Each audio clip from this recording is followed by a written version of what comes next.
The Chicago Neighborhood Park Movement.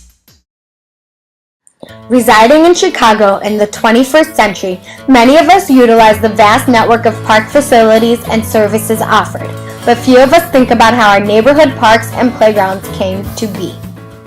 As a reaction to industrialization, urbanization, immigration, substandard tenement housing, and the abuses of child labor, the neighborhood park movement, in the minds of the social reformers that championed the cause, was the panacea to Chicago's ills and helped to lay the foundation for good citizenship. In 1870, Chicago's population was 300,000. As new immigrants arrived, Chicago's population soared. By 1903, that number had grown to 1,875,000.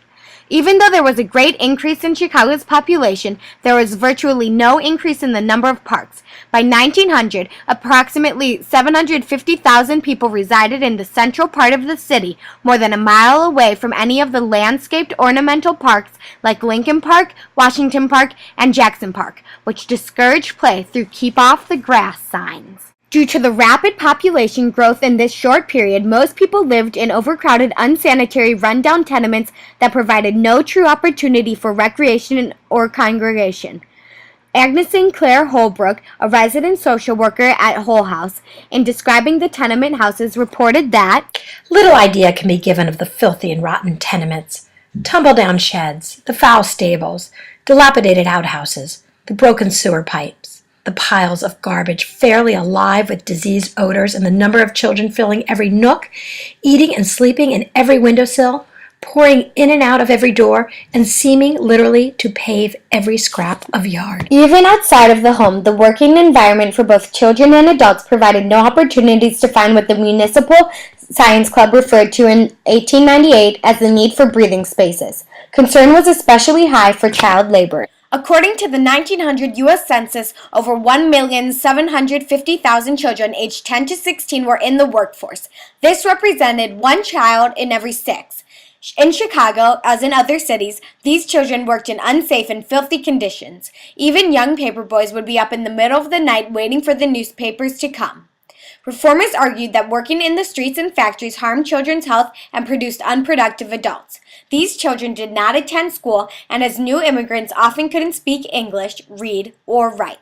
As Jane Addams, a notable progressive and promoter of the playground movement, put it, child labor causes the child to grow into an old young man. Child laborers, progressives believed, had been completely deprived of play, which some called the universal right of childhood and a place to receive practical training in the essentials of democracy, social life, and adulthood. Even for children who attended school, there were no appropriate areas for playing. Not only did children not play during school hours, after school they had no place to go except for the heaving, filthy, and crowded streets. Street corner gangs with nothing better to do found an outlet for their energy by stealing from pushcarts and bothering not only other civilians, but policemen as well. Streets were described as schools of crime. Children had to perch their checkerboards on top of hydrants, which got knocked over by crowds of kids who just wanted to have fun. Children were sometimes even arrested for throwing a ball, especially on Sundays. The progressives also believed that adults suffered from lack of recreation. These adults worked long hours, 7 days a week, 52 weeks a year, year after year. Most of these adults didn't even recognize their own need for time to play. It was thought that over the years, adults' play spirits would die due to overwork in the sweatshops, factories, and stockyards. In addition, the progressives were concerned about molding new immigrants into model citizens. The wave of immigration in the late 1890s included arrivals in large numbers of Southern and Eastern Europeans from a host of different countries. Most of these immigrants came from countries without democratic governments and little public education. They tended to form ethnic neighborhoods, socializing only with people from their native lands and residing in overcrowded slums with rising crime rates. Progressives viewed the neighborhood park movement as a way to focus on the social and economic problems faced by most immigrants, providing the services and opportunities for play that they believed were needed to ensure that these immigrants became good citizens. In 1903, the South Park Commission took the lead in developing neighborhood parks, which were at the time called small parks. The first 10 parks opened to the public by 1905. Before these parks were built, the South Park Commission had determined that over half of the population of the South Park District had no convenient access to parks. McKinley Park, the first neighborhood park, became the model for the entire neighborhood park movement. McKinley Park combined passive relaxation with ornamental beauty and important community services. Previously a cabbage patch, the new McKinley Park featured a swimming pool, ball fields, playgrounds, men and women changing rooms, and a bathhouse.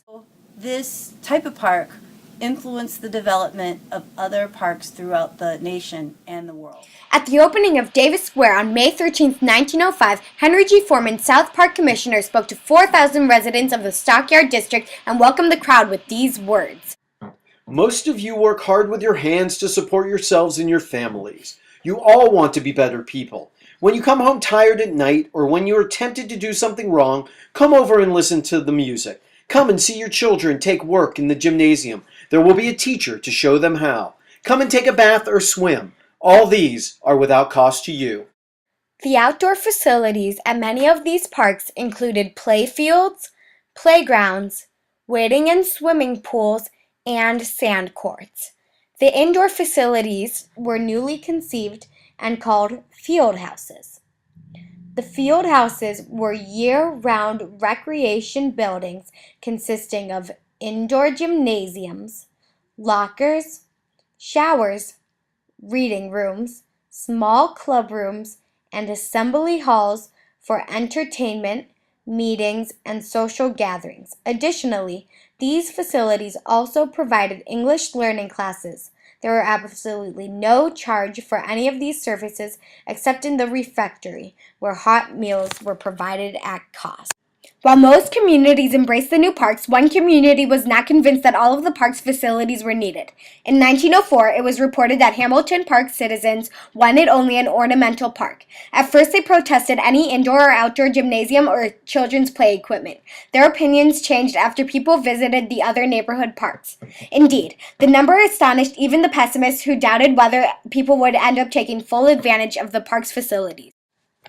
In the 12-month period ending November 30th, 1907, over 5 million adults and children made use of the 10 park recreation centers on the south side of Chicago. The social reformers' goal was achieved. These playgrounds were designed to be safe havens in which all could temporarily escape their difficult lives and were effective means for facilitating learning. These playgrounds promoted and developed good character, health, fitness, education, play theory, and public-spirited citizenship. Because these parks facilities kept children and adults off the streets, it was no surprise that the crime rate dropped.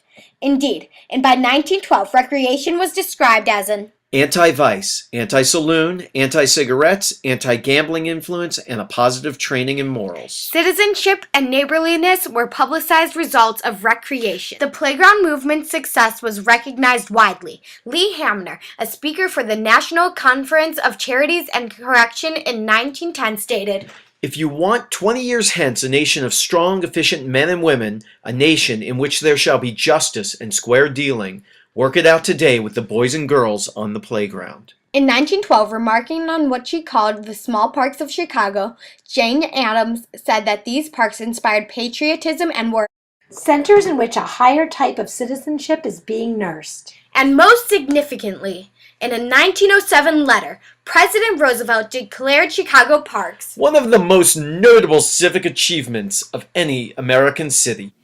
The neighborhood parks movement in Chicago was more than just building playgrounds. It was really establishing a whole new prototype of what a park could be. This was a tremendous success. It really became the center of community life for hundreds of thousands of citizens in Chicago.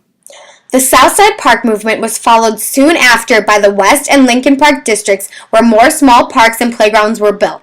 By 1917, as a result of Chicago's successful playground movement, 481 cities maintained 3,944 playgrounds. The Chicago Neighborhood Park Movement provided tenement families with unprecedented recreational opportunities and community services, paving the way for a smoother integration into community life. Even today, Chicago parks continue to serve our communities.